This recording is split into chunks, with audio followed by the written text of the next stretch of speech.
राधे राधे दोस्तों, आपका फिर से स्वागत है मेरे YouTube चैनल राधे श्याम में।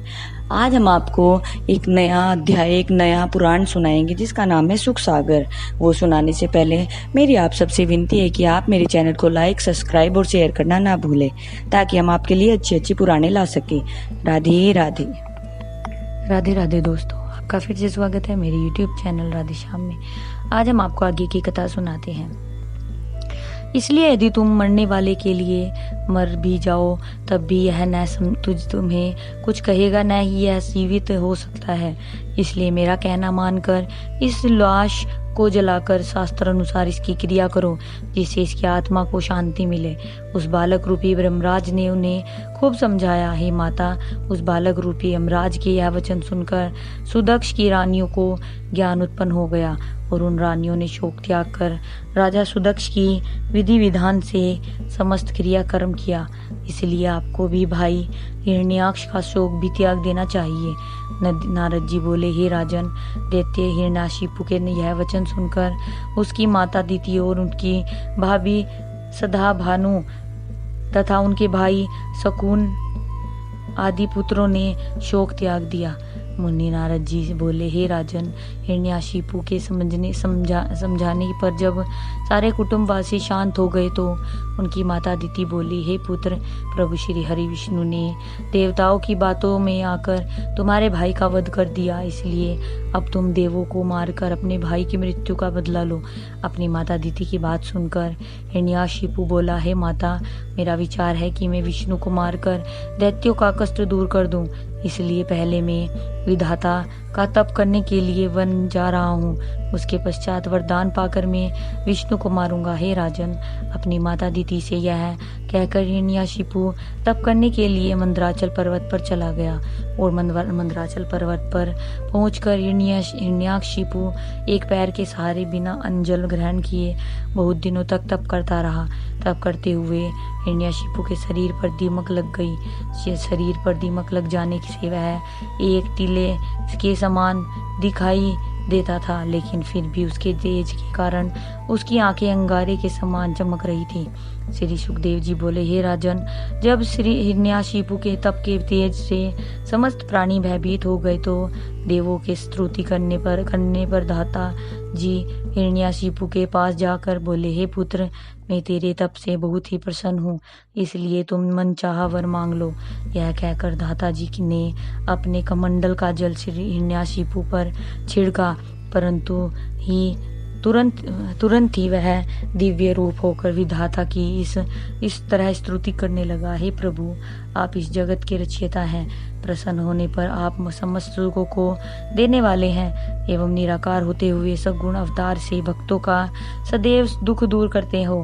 प्रभु, यदि आप मुझे पर प्रसन्न हैं तो कृपया कर यह वरदान दीजिए कि आपकी रची हुई इस सृष्टि का कोई भी प्राणी युद्ध में मुझे जीत ना सके, अर्थात देवता, दैत्य, यक्ष, किन्नर, भूत, प्रेत, पशु, पक्षी और अन्य समस्त प्राणियों से जो कि अपने उत्पन्न किए हैं कोई भी मुझे न मार सके, तथा दिन में, रात्रि में, पृथ्वी, आकाश और पाताल में, साल के 12 महीने 15 तिथि, पहले पक्ष में और कान से उत्पन्न होने वाली समस्त धातुओं के शस्त्रों से भी में मेरी मृत्यु हो तो, तथा इस जगत के समस्त प्राणियों पर मेरा एक छत्र राज हो।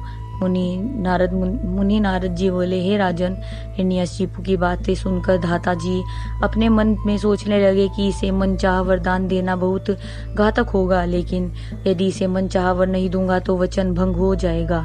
फिर धाता जी ने मन ही मन सोचा, वचन भंग होने से तो वरदान देना ही ठीक है। यदि इसका कोई बुरा परिणाम होगा तो उसे प्रभु श्री हरि विष्णु जी स्वयं ठीक करेंगे लेंगे। यह सोचकर धाता जी श्री हिरण्याशिपु से बोले, मैं तुम्हारे कठिन तप से बहुत प्रसन्न होकर तुम्हें मन इच्छा वरदान दे रहा हूँ कि तुम 7 द्वीपों पर राज करोगे तथा मेरे द्वारा उत्पन्न सृष्टि का कोई भी प्राणी तुमको युद्ध में नहीं जीत सकेगा। श्री सुखदेव जी बोले, हे राजन, हिरण्यकशिपु को यह वरदान देकर धाता जी अंतर्ध्यान हो गए तथा वरदान पाकर हिरण्यकशिपु खुशी खुशी अपने घर लौट आए और घर लौटकर हिरण्यकशिपु ने अपनी माता दिति को धाता जी के से वरदान मिलने वाली सारी बातें बताई। अपने पुत्र के मुख से यह बात सुनकर दिति खुश होकर बोली, हे पुत्र, तुम अब अपने भाई की मृत्यु का बदला लेकर उनसे ऋण से उऋण हो जाओ। फिर तो हिरण्यकशिपु ने देवता, दैत्य, मनुष्य, किन्नर, यक्ष, गंधर्व, सिद्ध, ऋषिवर, मुनिवर, तपस्वी और समस्त भूत, प्रेत और पिशाचों को हराकर सातों द्वीपों के समस्त चराचर प्राणियों पर अपना अधिकार कर लिया तथा सुरेंद्र, वरुण, कुबेर, यम, दिक्पाल और समस्त देवता उससे भयभीत होकर कंदरा गुफा और घाटियों में जाकर प्रभु की बड़े दीन वचनों से स्तुति करने लगे। हे दीनानाथ, दुष्ट हिरण्यकशिपु को मारकर हमारी रक्षा करो। हे राजन, उसी समय आकाशवाणी ने देवों से कहा कि हिरण्यकशिपु जब भक्त प्रहलाद को कष्ट देगा उस समय उस दुष्ट को मारकर पृथ्वी और आप सबको निर्भय किया जाएगा। मुनि नारद जी से बोले, हे राजन, इंद्र इधर तो देव भयभीत भयंकर कष्ट सहकर भी रहते थे। उसका उठना बैठना, चलना फिरना और सोना आराम हो गया और उधर वह दुष्ट हिरण्यकशिपु तीनों लोकों और 14 भुवनों पर विजय प्राप्त कर संसार के समस्त भोगों का उपभोग कर रहा था। उसके समक्ष अष्ट सिद्धि और नवनिधि सदैव हाथ बांधे खड़ी रहती थी और गंधर्व आपको सदैव गाना सुनाया करते थे तथा अप्सराएं उनको नृत्य दिखाया करती थी, प्रसन्न किया करती थी। हे राजन, उस दुष्ट हिरण्यकशिपु के राज्य में धर्मात्माओं तथा शुभ कर्म करने वालों को छोड़कर समस्त धर्मी प्रसन्न रहा करते थे। हिरण्यकशिपु के 4 पुत्र थे। उनके 3 पुत्र तो उसी की तरह दुष्ट कर्मों में लगे रहते थे, लेकिन चौथा पुत्र भक्त प्रहलाद सदैव प्रभु के ध्यान में मग्न रहकर सदैव साधु जनों और गाय ब्राह्मणों की सेवा किया करता था। भक्त प्रहलाद जब किसी दीन दुखी को देखता था तो उसका मन दया और करुणा से भर जाता था। भक्त प्रहलाद का यह विनम्र स्वभाव महात्माओं और मुनिवरों को बहुत ही प्रिय लगता था, लेकिन हिरण्यकशिपु भक्त प्रहलाद से इस बात पर सदैव नाराज रहता था। कभी कभी उसे दंड भी देता था, लेकिन भक्त प्रहलाद फिर भी सदैव प्रभु के ध्यान में मग्न रहता था। मुनि नारद जी बोले, हे राजन,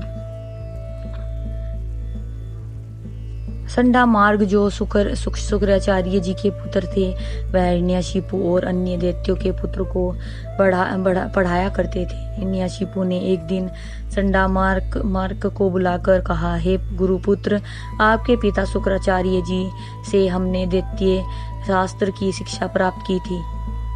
आज की कथा में समाप्त करते हैं, आगे की कथा कल सुनाएंगे। राधे राधे, राधे राधे, जय श्री कृष्ण। अगर आपको मेरी वीडियो अच्छी लगी तो बेल आइकन दबाना ना भूलें ताकि आपको मेरे आने वाली वीडियोस का नोटिफिकेशन मिलता रहे। धन्यवाद। ओम नमः शिवाय।